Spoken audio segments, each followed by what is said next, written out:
Hello students, welcome to all of you has a science and maths teacher Nancy ma'am. So आज हम class 8 का 16 chapter कर रहे हैं, दैट इज़ लाइट। लाइट के phenomena के बारे में हम इस चैप्टर में पढ़ेंगे। अपनी आई के बारे में पढ़ेंगे कि आइज़ में से हमें इमेज कैसे दिखती है, लाइट जब किसी सरफेस पे पड़ती है तो वहाँ से हमें रिफ्लेक्शन कैसे दिखती है। इस सब फिनोमिना के बारे में इस चैप्टर में हम स्टडी करेंगे। So the world is largely known through the senses. The sense of sight is one of the most important senses. अब देखो वर्ल्ड में जो है हमारे जो ह्यूमन बींग्स हैं, हम सेंस ऑर्गन की वजह से ही कोई ना कोई एक्शन कर सकते हैं। तो उसमें से जो साइट का एक्शन है, यानी कि हम जो देख सकते हैं, वो मोस्ट इंपॉर्टेंट माना जाता है। Through it will we see mountains, rivers, trees, plants, chairs, people and other many things. हम इन आँखों के द्वारा ही, इस रोशनी की वजह से ही हर एक चीज़ को देख सकते हैं। वी ऑल्सो सी क्लाउड्स, हम क्लाउड्स को भी देख सकते हैं, rainbow and birds flying in the sky. At night we see the moon and the stars, रात में हम सितारों को देख सकते हैं, चांद को देखते हैं।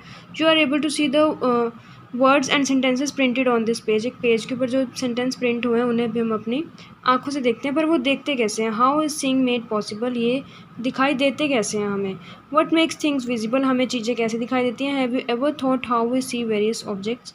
You may say the eyes see the object. हम कहते हैं कि हमारी आंखें उनको देखती हैं, बट एक्चुअल में फिनोमिना है क्या? But can you see the object in the dark? तो अगर हमारी आँखें ही देखती हैं हमेशा, तो हमें अंधेरे में क्यों नहीं दिखता है? बिकॉज हम अगर ये आंसर दे रहे हैं कि हमारी आँखें हमें देखने में हेल्प कर रही हैं, ओनली आइज़ का ही वर्क है, तो फिर हमें अंधेरे में भी दिखना चाहिए। तो इससे हमें क्या पता चलता है कि खाली आँखें ही नहीं हैं जो हमें सिर्फ दिखाने में हेल्प करती हैं। एक और चीज़ भी है जिसकी वजह से हम किसी चीज़ को देख सकते हैं, दैट इज़ लाइट। कि अगर लाइट ही नहीं होगी तो हमारी आइज़ भी कुछ नहीं कर पाएंगी। तो लाइट एक ऐसी चीज़ है जिसकी वजह से हम किसी चीज़ को देख सकते हैं। It means that eyes alone cannot see the object. खाली आइज ही नहीं देख सकती किस चीज़ को। It is only when light from an object enters our eyes. जब वो लाइट भी यूज़ होगी, लाइट उस ऑब्जेक्ट के ऊपर फॉल होगी जिस चीज़ को हम देखना चाहते हैं। सपोज अब मैं इस बुक को कैसे देख रही हूँ, लाइट आ रही है, इस बुक के ऊपर फॉल हो रही है और वो रिफ्लेक्ट होकर कहाँ जा रही है? मेरी आइज़ में। इस वजह से मेरी आइज़ में एक इमेज बन रही है जिसकी वजह से मैं इस बुक को देख पा रही हूँ। तो इसको जो प्रोसेस होता है, एक चीज़ पर लाइट को आना, मतलब ये लाइट आ रही है, ये एक मेरा सरफेस है, सपोज एक बुक है जिसको मैं देख रही हूँ और यहाँ से मैं देख रही हूँ, यहाँ से लाइट आई, यहाँ से वो रिफ्लेक्ट होके कहाँ गई? मेरी आँखों में, जिसकी वजह से मुझे पता लगा कि यहाँ पर एक बुक पड़ी है। तो इसे हम बोलते हैं रिफ्लेक्शन। लाइट का आना और रिफ्लेक्ट हो जाना, बैक चले जाना हमारी आइज़ तक या यहाँ पर जो भी ऑब्जर्वर होगा, तो उसे हम बोलते हैं रिफ्लेक्शन। अब इस जो रिफ्लेक्शन है, इसके कुछ लॉज होते हैं जिसके बारे में हम पढ़ेंगे। पहले हम एक्टिविटी करते हैं। Fix a white sheet of paper on a drawing board. इन्होंने कहा है कि इस एक्टिविटी में एक शीट लेनी है जिसको ड्राइंग बोर्ड पर फिक्स कर देना है हमने। यहाँ पर हमने एक कॉम्ब लेनी है, जो कंघी हम घर में यूज़ करते हैं। अब उसमें जो होती है ओपनिंग्स होती हैं काफ़ी सारी, इस तरह से कुछ बनी होती है, बीच में ओपनिंग्स होती हैं।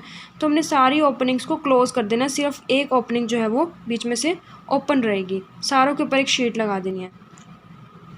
अब एक कॉम्ब है, इधर से हमने क्या करना है, एक शीट लेनी है। हमने जब इस कॉम्ब के थ्रू उस शीट पर लाइट पास करेंगे तो लाइट को हम थोड़ा सा बेंड होते देखेंगे। जैसे कि एक हॉल में से, सारा कमरा क्लोज है, एक हॉल में से जब लाइट आ रही होती है तो हमें उसका पाथ विजिबल होता है, उसकी कुछ बेंडिंग हमें विजिबल होती है। तो जैसे इस कॉम्ब के बीच के एरिया में से लाइट पास होगी तो हमें वो थोड़ी सी बेंड हुई दिखाई देगी। या फिर अगर हम आगे कोई मिरर प्लेस कर देते हैं तो ये मिरर में से जो लाइट है वो वापस रिफ्लेक्ट होकर मुझे अपनी जगह पर दिखेगी। कभी हम अपने घर में लगे जो मिरर्स होते हैं उसमें टॉर्च मारते हैं तो क्या होता है, लाइट बैक होकर पीछे एक इमेज देती है दीवार पे, तो उसे बोलते हैं हम रिफ्लेक्शन। अब इस रिफ्लेक्शन में कुछ टर्म्स यूज़ होती हैं, that is incident ray, reflected ray, normal. इसके बारे में मैं एक डायग्रामेटिकली समझाएंगे। अब इन्होंने क्या कहा है, अगर एक सरफेस है जिसके ऊपर से लाइट क्या हो रही है, रिफ्लेक्ट हो रही है। सपोज़ ये एक मिरर है, तो जहाँ से मैं लाइट डाल रही हूँ, ये सपोज़ लाइट आ रही है, तो ये मेरी हो जाती है इंसिडेंट रे। ठीक है, अब लाइट जो वहाँ से रिफ्लेक्ट होने के बाद इस पाथ पर मूव कर रही है, उसे बोलते हैं रिफ्लेक्टेड रे। जैसे क्या होता है, एक मिरर है यहाँ पर, मिरर से मैं इधर से टॉर्च मारती हूँ, लाइट डालते हैं यहाँ पर, वो क्या होता है, पीछे की तरफ एक इमेज बनाती है इस तरह से। ठीक है, इस तरह से एक रिफ्लेक्ट हो जाती है। तो ये क्या हो जाएगी, मेरी इंसिडेंट रे, जो मैं यहाँ पर लाइट थ्रो कर रही हूँ, और जो रिफ्लेक्ट होकर आ रही है दैट इज़ रिफ्लेक्टेड रे। और अगर मैं इस सरफेस के ऊपर यानी मिरर के ऊपर एक परपेंडिकुलर लाइन ड्रॉ करती हूँ, उसे मैं बोलती हूँ उसका नॉर्मल। तो हम यहाँ से देखते हैं क्या लिखा हुआ है। ये देखो, यहाँ से अब इन्होंने एरो लगा रखा है, ये क्या हो गया हमारा इंसिडेंट रे। यहाँ से लाइट आ रही है, चाहे हम इधर से बना लें, वो हमारी मर्ज़ी होती है। लाइट आ रही है सरफेस के ऊपर, दैट इज़ इंसिडेंट रे। वहाँ से रिफ्लेक्ट होकर पीछे इमेज बना रही है, दैट इज़ रिफ्लेक्टेड रे। और बीच वाली लाइन है, मैंने क्या कहा था, ये क्या होता है, नॉर्मल। अब जो इंसिडेंट रे है और नॉर्मल है, इन दोनों के बीच का एंगल क्या होता है, एंगल ऑफ इंसिडेंस। अब रिफ्लेक्टेड रे है और नॉर्मल है, इन दोनों के बीच का एंगल क्या होता है, एंगल ऑफ रिफ्लेक्शन। तो ये हमें गिवन है, एंगल ऑफ इंसिडेंस क्या होता है, आई, एंगल ऑफ रिफ्लेक्शन क्या होता है, आर। आई रिपीट कि जब एक लाइट को हम थ्रो करते हैं किसी सरफेस पे, that is incident ray, reflect होकर आएगी तो रिफ्लेक्टेड रे, और बीच वाली लाइन क्या होती है, नॉर्मल। इन दोनों के बीच का एंगल, एंगल ऑफ इंसिडेंस, इन दोनों के बीच का एंगल, एंगल ऑफ रिफ्लेक्शन।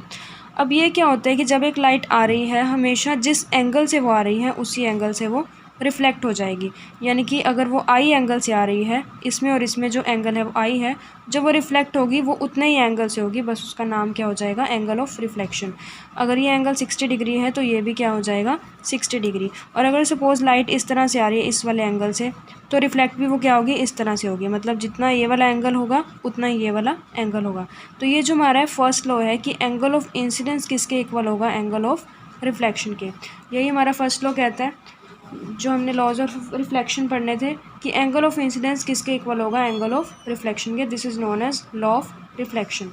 अब इसका सेकेंड लॉ हमें क्या कहता है, the incident ray, the normal at the point and the reflected ray. अब जो तीन रेज हमने ली हैं, incident ray, reflected ray and normal, ये तीनों जो हैं एक ही प्लेन में लाई करेगी। यानी कि अगर मैं एक शीट ले रही हूँ या मिरर ले रही हूँ और मिरर के ऊपर एक चीज़ फॉल करवा रही हूँ, लाइट फॉल करवा रही हूँ, तो वो तीनों जो है उस मिरर पर ही लाई करेंगे, वो उसको क्रॉस करके नहीं जाएंगे। यानी कि इंसिडेंट रे, नॉर्मल रे और रिफ्लेक्टेड रे तीनों एक ही प्लेन में लाई करेंगे। ये जो है हमारा दूसरा लॉ है रिफ्लेक्शन का। तो लॉ ऑफ रिफ्लेक्शन में दो लॉज आएंगे। जो फर्स्ट है कि इंसिडेंट एंगल रिफ्लेक्टेड एंगल के इक्वल है, और सेकंड इंसिडेंट रे, नॉर्मल रे, रिफ्लेक्टेड रे तीनों क्या है, एक ही प्लेन में लाई करेंगी। बूजर remember that in class 7th उसने स्टडी किया था image formed by a plane mirror. Plane mirror क्या होता है, जो आमतौर पे हम अपने घरों में मिरर्स यूज़ करते हैं, जिसमें ना तो इमेज ज़्यादा बड़ी दिखती है, ना छोटी दिखती है, ना उल्टी दिखती है। So that is a plane mirror. तो उसकी कुछ करेक्टरिस्टिक्स होती हैं कि वो अपने इमेज को बिल्कुल सीधा दिखाता है, लेटरली इन्वर्टेड दिखाता है, और क्या इरेक्ट दिखाता है, और हम कह सकते हैं सेम साइज़ की दिखाता है कि अगर मैंने पेन सामने रखा है तो पेन उतने ही साइज़ का उसमें दिखेगा। सो ये कुछ करेक्टरिस्टिक्स होती हैं प्लेन मिरर की।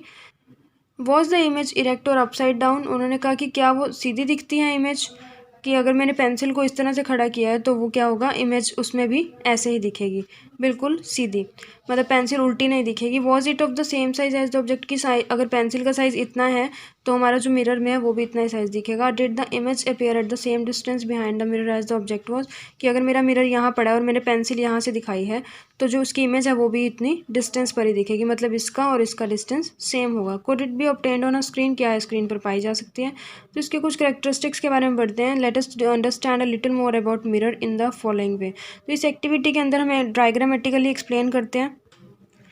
तो वो कह रहे हैं हमने यहाँ पर एक मिरर लिया है, यहाँ पर एक और सोर्स लिया है, यानी कि लाइट सोर्स, सपोज टॉर्च ही लिया है, टॉर्च से हम लाइट फॉल करवा रहे हैं इसके ऊपर। तो हमने सपोज किया कि उसमें से दो रेज कंसीडर कर ली, तो एक रे हमने ये वाली ले ली और सेकंड रे कौन सी ले ली, ये वाली।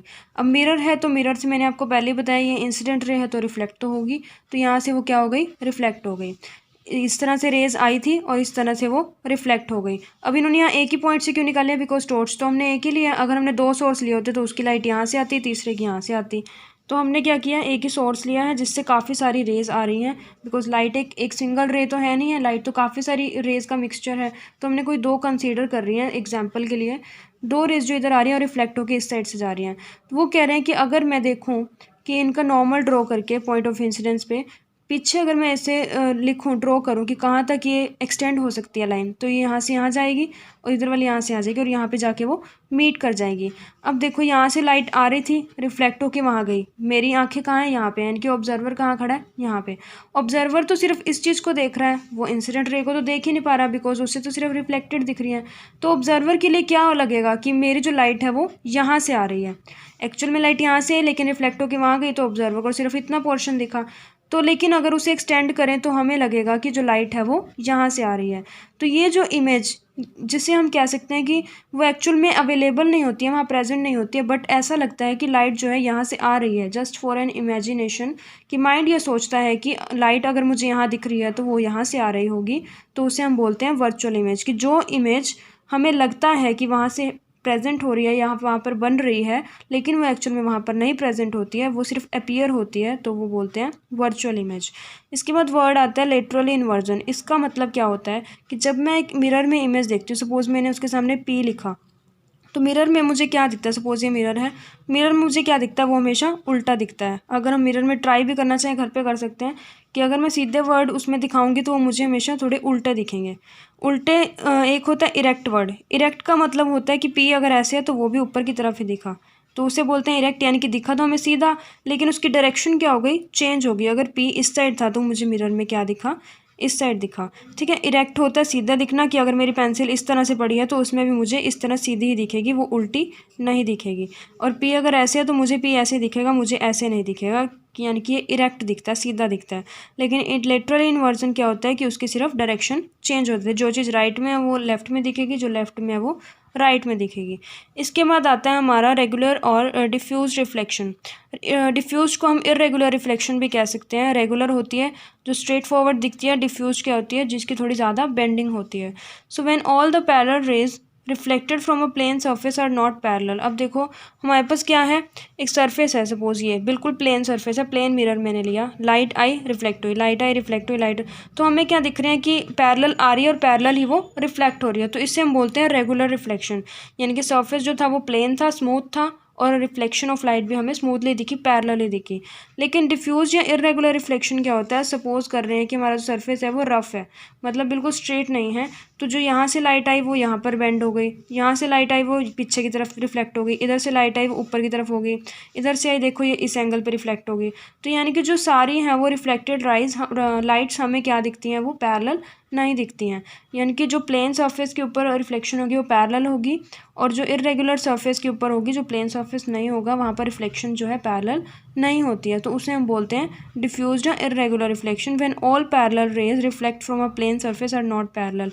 जब मैं पैरेलल रेज को रिफ्लेक्शन के बाद देखूँ तो वो पैरेलल नहीं होती हैं, that is irregular or diffuse reflection. On the other hand, reflection from a smooth surface like that of a mirror is called reflection या regular reflection.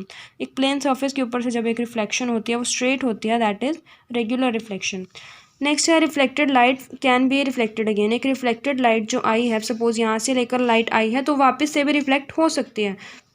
अब सपोज कर रहे हैं ये मेरे मिरर है, मेरे पास लाइट आई, यहाँ से रिफ्लेक्ट हो गई, अगर मैं यहाँ पर एक और मिरर प्लेस कर दूँ तो वो क्या होगी, वहाँ से फिर रिफ्लेक्ट हो जाएगी, यहाँ पर एक और मिरर प्लेस कर दूँ, यहाँ से फिर रिफ्लेक्ट हो जाएगी।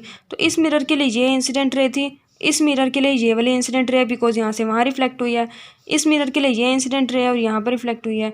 तो ये कह रहे हैं कि एक रिफ्लेक्टेड हुई लाइट दोबारा से रिफ्लेक्ट हो सकती है। इसका एक सबसे बड़ा एग्जांपल होता है जब हम किसी बार्बर की शॉप पर जाते हैं तो हम देखते हैं कि यहाँ हम बैठे हैं, सामने मिरर है, अगर उस मिरर के पीछे एक और मिरर हम रखते हैं तो हमें बार बार अलग अलग रिफ्लेक्शन दिखती है। यहाँ से हम अपने हेड के बैक को भी देख सकते हैं, उस मिरर के अंदर हमें कुछ और वापस दिख रहा होता है, फिर से हमें कुछ और दिख रहा होता है। ये एक प्रैक्टिकल एग्जाम्पल है डेली लाइफ का जो कॉमनली देखा जाता है। तो ये क्या था, इसके लिए रिफ्लेक्टेड इमेज दिख रही थी, वापस उस मिरर के अंदर एक और इमेज बनी, फिर वापस मिली दूसरे मिरर के अंदर इमेज। तो ये क्या होती है, मल्टीपल इमेजेस होती हैं। ठीक है, और इसे कहते हैं कि रिफ्लेक्टेड लाइट वापस से रिफ्लेक्ट हो गई है। नेक्स्ट है मल्टीपल इमेजेस। मल्टीपल इमेजेस हम एक्सप्लेन कर ही चुके हैं, वही कि एक मिरर में से हमें दूसरी इमेज दिखती है, दूसरे मिरर में से उसी की इमेज दिखती है, तो हम काफ़ी सारी इमेजेस इकट्ठा करके देख सकते हैं। तो इस एक्टिविटी में वो क्या कह रहे हैं कि अगर हमने दो मिरर्स लिए, उन्हें बीच में से ज्वाइन कर दिया तो कुछ इस शेप का वो मिरर दिखेगा। मिरर के सेंटर में हमने कॉइन रखा है, दो मिरर्स लिए इस तरह से अटैच किए, उनको वी शेप में खोल दिया, तो बीच में हमने कॉइन रखा, तो कॉइन की जो है मल्टीपल इमेजेस हमें उस मिरर में दिखेंगी। एक इमेज इस मिरर में बनेगी, एक इसमें बनेगी, और इसकी रिफ्लेक्शन फिर इसमें बनेगी, इसकी रिफ्लेक्शन इसमें बनेगी, तो इस तरह से हमें बहुत सारी इमेजेस दिख जाती हैं। तो इसे हम बोलते हैं मल्टी इमेजेस या multiple images phenomena. Next part हम नेक्स्ट वीडियो में कंटिन्यू करेंगे। Thank you.